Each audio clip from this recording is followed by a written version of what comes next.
दोस्तों, क्या आपके बाल झड़ते हैं या आपके बाल लंबे नहीं हैं या आपके बाल कम उम्र में ही सफेद हो रहे हैं? तो दोस्तों, आप आज की वीडियो को पूरा जरूर देखें, क्योंकि ऐसी कई प्रॉब्लम्स हैं जिनसे आजकल हम सभी लोग जूझ रहे हैं, जैसे कि बालों का झड़ना, दिल से संबंधित प्रॉब्लम्स होना, हाई ब्लड प्रेशर की प्रॉब्लम होना, जोड़ों का दर्द, स्किन पर रिंकल्स होना। तो दोस्तों, अगर आप इन प्रॉब्लम से परेशान हैं तो आज जो मैं आपके लिए सोल्यूशन लेकर आया हूं वो बहुत ही आसान है और आयुर्वेदिक भी है। इससे आप अपने शरीर की कई बीमारियों को खत्म कर सकते हैं, बालों को झड़ने से रोक सकते हैं, और सबसे अच्छी बात, इसके लिए आपको घर से बाहर जाने की जरूरत नहीं है। आपके घर में वो चीज अवेलेबल है जिसके जरिए आप अपने शरीर की कई बीमारियों को खत्म कर सकते हैं, बालों को झड़ने से रोक सकते हैं, यहां तक कि हार्ट अटैक जैसी बीमारी से भी बच सकते हैं। तो दोस्तों, अगर आप चाहते हैं आप हमेशा स्वस्थ रहें, आपके परिवार में किसी व्यक्ति को कोई बीमारी ना हो, तो थोड़ा समय जरूर निकालें और इस वीडियो को अच्छे से देखें। दरअसल दोस्तों, हमारे बालों के झड़ने के कई कारण होते हैं, लेकिन हम लोग क्या करते हैं, हमेशा किसी न किसी तरह का शैम्पू या सीरम अपने बालों पर लगाने लगते हैं। बालों के झड़ने का कारण एक नहीं होता, इसीलिए ये शैम्पू और ये सीरम हमारे बालों को झड़ने से रोकते नहीं है। फिर चाहे हम कितने भी शैम्पू क्यों ना लगा लें, हमारे बाल झड़ते ही हैं। दरअसल हमारे बालों के झड़ने के जो मेन कारण हैं, उनमें कुछ मैं मेन कारण आपको बताता हूं। सबसे पहला है हमारी बॉडी में बायोटीन की कमी होना। अगर बॉडी में बायोटीन की कमी है तो बाल झड़ते हैं। इसके अलावा अगर हमारी बॉडी में आयरन की कमी है तो हमारी बॉडी में खून की कमी हो जाती है। इससे भी इंसान के बाल झड़ते हैं, क्योंकि अगर बॉडी में खून की ही कमी होगी तो बालों की जड़ों को न्यूट्रिशन नहीं मिलेगा। इसके अलावा अगर आपकी बॉडी में प्रोटीन की कमी है, आपकी डाइट में प्रोटीन नहीं है, तो भी आपके बाल झड़ सकते हैं। तो ये नॉर्मली कारण होते हैं जिस कारण से हमारे बाल झड़ते हैं, लेकिन हम लोग इन चीजों को इंप्रूव नहीं करते। बाहर से कितने भी शैम्पू लगा लें, हमें फायदा नहीं होता। तो आज जो मैं चीज आपको बताऊंगा उसके अंदर आपको बायोटीन, प्रोटीन, आयरन और ढेर सारे विटामिन और मिनरल मिलेंगे, जिससे कि आप अपने बालों को झड़ने से 1 महीने के अंदर अंदर रोक सकते हैं। साथ ही साथ आपके बाल लंबे होंगे, और अगर आपके बाल सफेद हो रहे हैं तो काले भी हो जाएंगे। इसके अलावा अगर आपकी स्किन के ऊपर अभी रिंकल्स आने शुरू हो गए हैं तो भी आपके रिंकल्स बिल्कुल खत्म हो जाएंगे, क्योंकि उस चीज के अंदर ढेर सारा प्रोटीन और ओमेगा 3 फैटी एसिड है। साथ ही साथ उस चीज में ढेर सारे एंटीऑक्सीडेंट्स हैं। तो आप सोचेंगे वो चीज कौन सी है? तो दोस्तों, वो चीज है अखरोट, यानी कि वॉलनट। अखरोट हम सभी के घरों में है, क्योंकि इसे हम मेहमानों को सर्व करते हैं, लेकिन खुद हम अखरोट का सेवन नहीं करते। कुछ लोग इसे इसलिए नहीं खाते क्योंकि उन्हें लगता है कि गर्मियों में ये गर्म होता है, लेकिन ऐसा नहीं है। अखरोट को अगर भिगोकर खाया जाए तो वो ठंडा हो जाता है। और दूसरी बात है, कुछ लोग अखरोट को इसलिए नहीं खाते क्योंकि उन्हें अखरोट के फायदे ही नहीं मालूम। और कुछ लोग ऐसे भी हैं जिन्हें लगता है अखरोट महंगा है, लेकिन दोस्तों, ये हमारी जिंदगी से महंगा नहीं है, हमारे बालों से महंगा नहीं है। अगर बाल चले गए तो क्या करोगे? फिर चाहे लाखों रुपए लगा लेना हेयर ट्रांसप्लांट पर फिर भी आपको नेचुरल बाल नहीं मिलेंगे। तो दोस्तों, आप अखरोट का सेवन जरूर करें, क्योंकि इससे आपके बाल झड़ने बंद हो जाते हैं। लेकिन अखरोट का सेवन किस तरह से करें? आयुर्वेद में अखरोट को औषधि कहा गया है, और औषधि को सही ढंग से इस्तेमाल करना है। अगर बालों को झड़ने से रोकना है तो अखरोट को ऐसे ही नहीं खाना, इसे सही तरीके से खाना है। 2 तरह से आप अखरोट को खा सकते हैं। एक तरीका है गर्मियों के लिए और दूसरा है सर्दियों के लिए। गर्मियों में अखरोट को हमेशा भिगोकर खाएं। रात को अखरोट को भिगोकर रख दें, सुबह खाली पेट भीगे हुए अखरोट का सेवन करें। कम से कम 8 घंटे के लिए अखरोट को भिगोकर रखना है। एक दिन में 2 से 3 अखरोट सफिशिएंट हैं एक व्यक्ति के लिए। सर्दियों में अखरोट खाने का तरीका है रात को सोने से 1 घंटा पहले खाना। और इसे खाना किस तरह से है? 1 गिलास दूध में 1 से 2 अखरोट की गिरी को आपको अच्छे से 10 मिनट के लिए उबालना है, फिर इस दूध का आपको सेवन करना है। इस तरह से अगर आप अखरोट का सेवन करेंगे तो आप बालों से जुड़ी हुई सारी प्रॉब्लम्स खत्म कर सकते हैं, क्योंकि जैसा मैंने आपको बताया, अखरोट के अंदर वो सारी चीजें हैं जो आपके बालों की जड़ों को न्यूट्रिशन देती हैं। इससे हमारे बाल झड़ने रुक जाते हैं। साथ ही साथ आपके बाल अगर सफेद हो रहे हैं तो वो काले होने लगेंगे, और अगर आपके बाल मजबूत नहीं हैं या बढ़ नहीं रहे हैं तो बढ़ने लगेंगे। इसके अलावा दोस्तों, अगर आप इसी तरीके से अखरोट का सेवन हर रोज करते हैं तो कई ऐसी बीमारियां हैं जिनसे आप छुटकारा पा सकते हैं, क्योंकि हर घर में वो बीमारियां आपको मिल ही जाएंगी। जैसे कि डायबिटीज की प्रॉब्लम। अगर आपके परिवार में कोई व्यक्ति डायबिटीज से पीड़ित है तो अगर वो लगातार 3 महीने अखरोट का सेवन हमारे बताए हुए तरीके से करता है तो उसकी डायबिटीज हमेशा के लिए जड़ से खत्म हो जाएगी, क्योंकि उसकी बॉडी में इंसुलिन दोबारा से बनने लगेगा। लेकिन डॉक्टर हमें कहते हैं कि डायबिटीज जड़ से खत्म हो ही नहीं सकती, ये लाइलाज है, क्योंकि जो इलाज वो बताते हैं उससे डायबिटीज खत्म हो ही नहीं सकती।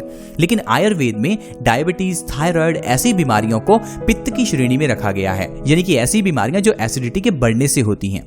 तो दोस्तों, अगर आप बीमारियों को जड़ से खत्म करना चाहते हैं तो आयुर्वेदिक इलाज का ही सहारा लें, क्योंकि इससे हमारी बॉडी के अंदर के जो एग्जैक्ट कॉज हैं, जो कारण हैं, जो बीमारियां पैदा करते हैं, उन्हीं कारणों को खत्म कर दिया जाता है, जिसके साथ साथ ढेरों बीमारियां अपने आप नष्ट हो जाती हैं। जैसे कि कॉन्स्टिपेशन होने से इंसान को कई बीमारियां होती हैं, लेकिन हम लोग उन बीमारियों का इलाज करते हैं, जैसे कि चेहरे के पिंपल्स, बालों का झड़ना और भी ऐसे कई प्रॉब्लम्स जिनका इलाज करते रहते हैं। लेकिन पीछे का कारण जो था वो कॉन्स्टिपेशन था, जिसका इलाज हमने किया ही नहीं। तो इस कारण से दोबारा से पिंपल्स निकलते हैं, दोबारा से बाल झड़ते हैं। तो आई होप आप समझ गए होंगे कि किस तरह से हम लोग ऊपर की बीमारियों को सही करते हैं, जड़ को खत्म नहीं करते, इसीलिए बीमारियां दोबारा जनरेट होती हैं। तो अगर आप अखरोट का सेवन करते हैं तो इससे आपके बाल झड़ने बिल्कुल रुक जाते हैं। तो इसलिए अगर आप अखरोट का सेवन करते हैं तो इससे आपको डायबिटीज में जड़ से आराम मिलता है, न कि ऊपर से। और दूसरा आप देखेंगे कि अखरोट देखने में बिल्कुल दिमाग जैसा लगता है, तो इसी तरह से ये हमारे दिमाग के लिए अच्छा भी होता है। अगर आप चाहते हैं आपका दिमाग तेज हो, आपका दिमाग शार्प हो, तो अखरोट का सेवन जरूर करें। साथ ही साथ आप छोटे बच्चों को भी अखरोट का सेवन जरूर करवाएं, क्योंकि छोटे बच्चों का दिमाग इससे बहुत तेज होता है। अक्सर ही हम देखते हैं कि बच्चों के अच्छे मार्क्स ना आने पर हम बच्चों को डांटने लगते हैं, लेकिन हम लोग खुद को नहीं डांटते, क्योंकि हम बच्चों को वो खाने के लिए नहीं देते जिससे बच्चों का दिमाग तेज हो। हमें लगता है कि शायद बच्चा पढ़ता नहीं है, इसलिए बच्चों के मार्क्स नहीं आते। लेकिन दोस्तों, आयुर्वेद कहता है जैसा होगा इंसान का अन्न वैसा होगा इंसान का मन, यानी कि हमारा मन, हमारा दिमाग वैसा ही होता है जैसा हम खाते हैं। अच्छी डाइट खाएंगे तो दिमाग अच्छा होगा, और अगर दिमाग अच्छा होगा तो पेपर्स में अच्छे मार्क्स तो आएंगे ही। तो इसीलिए दोस्तों, अखरोट का सेवन बच्चों को हर रोज करवाएं, ताकि बच्चों का दिमाग तेज हो, वे पेपर में अच्छे मार्क्स लाएं और जिंदगी में कुछ अच्छा कर पाएं। इसके अलावा दोस्तों, अखरोट हमारे जोड़ों के दर्द के लिए बहुत अच्छा है। बहुत से लोगों के आजकल घुटनों में दर्द रहता है। अगर आपके भी घुटनों में दर्द है तो 3 महीने लगातार अखरोट खाकर देखिए। सिर्फ 3 महीने के अंदर अंदर आपके घुटनों का दर्द बिल्कुल गायब हो जाएगा। इसके अलावा अगर आपको भयंकर अर्थराइटिस है तो वो भी प्रॉब्लम आपकी जड़ से खत्म होने लगेगी, क्योंकि अखरोट के अंदर ढेर सारा प्रोटीन, आयरन, कैल्शियम और एंटीऑक्सीडेंट गुण होते हैं। साथ ही साथ अखरोट के अंदर पॉली और मोनो अनसैचुरेटेड फैट भी होते हैं, जो कि हेल्दी फैट हैं, जो हमारे जोड़ों को मजबूत करते हैं और हमारी हड्डियों को मजबूत करने के साथ साथ मांसपेशियों को भी मजबूत करते हैं। अगर आप हर रोज अखरोट का सेवन करते हैं तो इससे हमारी स्किन भी टाइट होती है, जिससे कि चेहरे के रिंकल्स खत्म होते हैं। आजकल आप देखेंगे कि 30 से 40 की एज में ही स्किन पर रिंकल्स आने शुरू हो जाते हैं, जिससे इंसान बूढ़ा दिखने लगता है। लेकिन बॉलीवुड के कुछ एक्टर्स की बात करें, जैसे कि अनिल कपूर, अक्षय कुमार, वो देखने में आपको लगता ही नहीं है कि 50-60 की एज के हैं, क्योंकि वो लोग अपनी डाइट में अखरोट, बादाम ऐसी चीजों को शामिल करते हैं। दरअसल हमारी बॉडी वही बनती है जो हम खाते हैं, इसलिए आपको अच्छी चीजें खानी चाहिए ताकि हमारी बॉडी हमेशा एक्टिव रहे, और एक्टिव बॉडी जल्दी बूढ़ी नहीं होती। आप देखिए, अगर आपके नजदीक कोई 50 की एज का व्यक्ति है तो वो आपको देखने में बिल्कुल बूढ़ा लगेगा, लेकिन अक्षय कुमार जो कि 50 की एज के हैं वो देखने में बिल्कुल बूढ़े नहीं लगते। आई होप फ्रेंड्स, आपको समझ आ गया होगा कि किस तरह से हम अखरोट का सेवन करें ताकि हम ढेरों बीमारियों से बच सकें। दोस्तों, ये तो सिर्फ एक अखरोट है जिसके बारे में मैंने आपको बताया। इसके अलावा हमारे घर के अंदर बहुत सी चीजें हैं जिनको अगर सही ढंग से खाया जाए तो हम कई बीमारियों से बच सकते हैं, जैसे कि लौंग, इलायची, अजवाइन, सौंफ, जीरा, मेथी दाना, दालचीनी, ये सारी औषधियां हैं जो हमारी किचन में हैं, लेकिन इनको खाने का सही तरीका हमें नहीं मालूम। लौंग और इलायची का सेवन पता है हम कैसे करते हैं? चाय में डालकर। चाय तो वैसे ही अच्छी नहीं है, और चाय के अंदर जब लौंग इलायची डल जाती है तो वो बहुत ज्यादा एसिडिक हो जाती है। इसीलिए दोस्तों, लौंग और इलायची के सेवन का भी सही ढंग होता है। अगर लौंग और इलायची को सुबह खाली पेट खाया जाता है तो ये बॉडी के लिए अच्छी होती है। ठीक उसी तरह जिस तरह से जब आप खाली पेट मंदिर जाते हैं और मंदिर में आपको इलायची का प्रसाद मिलता है, आपको क्या लगता है ये जो इलायची को प्रसाद में शामिल किया गया, जैसे कि कभी कभार आपको मिश्री के साथ इलायची या लौंग मिलती है, क्या इस इलायची को धर्मों में ऐसे ही शामिल किया गया? ऐसी बात नहीं है। धर्मों में इलायची को शामिल किया गया क्योंकि इलायची एक औषधि है। जब औषधि को हम प्रसाद के रूप में ले लेते हैं तो ये हमारी बॉडी को इनडायरेक्टली फायदा करती है। लेकिन वहीं अगर मैं आपको कहूं कि इलायची खा लो तो कोई नहीं खाएगा। जब धर्मों में इलायची शामिल की जाती है तो सभी खाते हैं। तो धर्मों को आयुर्वेद को मिलाया गया ताकि इंसान स्वस्थ रहे, जैसे कि उपवास रखना, फास्ट रखना। आयुर्वेद में तो शुरू से ही कहा गया है कि इंसान को उपवास जरूर रखना चाहिए। हफ्ते में कम से कम एक बार हमें उपवास जरूर रखना चाहिए, यानी कि फास्ट करना चाहिए। फास्ट करने से क्या होता है, हमारी बॉडी रिलैक्स होती है, हमारी बॉडी अंदर से साफ होती है, और अगर हमारी बॉडी अंदर से साफ है तभी स्वस्थ रह सकती है। क्योंकि जो अनाज हम खाते हैं वो पचने में 20 घंटे लेता है, लेकिन हम अपने पहले और दूसरे खाने के बीच में 20 घंटे का गैप रखते ही नहीं है, जिस कारण से हमारा पहले वाला खाना हजम नहीं होता और हम ऊपर से और खा लेते हैं, जिससे हमारी बॉडी बीमारियों से घिर जाती है। इसीलिए फास्टिंग करने के लिए कहा गया ताकि हमारी बॉडी एक दिन रिलैक्स करे और जो खाना हमारे पेट में पड़ा है वो अच्छे से डाइजेस्ट होकर शरीर से बाहर निकले।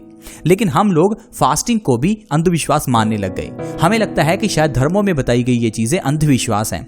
हम लोग अपने माता पिता को, हम लोग अपने घर के बुजुर्गों को अंधविश्वासी कहते हैं। लेकिन दोस्तों, हमें इस सब के पीछे का विज्ञान समझना चाहिए। आई होप फ्रेंड्स आपको समझ आ गया होगा कि किस तरह से अखरोट के जरिए और उपवास रखने से हम जिंदगी में बहुत ही स्वस्थ रह सकते हैं। अगर आपको वीडियो अच्छी लगी तो इस वीडियो को लाइक करें, दोस्तों के साथ इस वीडियो को शेयर जरूर करें। अगर आप हमारे इस चैनल बेस्ट सॉल्यूशंस के साथ जुड़ना चाहते हैं तो वीडियो के नीचे एक रेड कलर का सब्सक्राइब बटन है, उसके ऊपर क्लिक कर दें ताकि आप हमारे चैनल से जुड़ जाएं। चैनल से जुड़ना, सब्सक्राइब करना बिल्कुल फ्री है, साथ में एक नोटिफिकेशन बेल भी है, उसके ऊपर भी क्लिक करें ताकि आप हमारे चैनल की हर नई वीडियो की नोटिफिकेशन सबसे पहले पा सकें। नेक्स्ट वीडियो में मिलते हैं। धन्यवाद।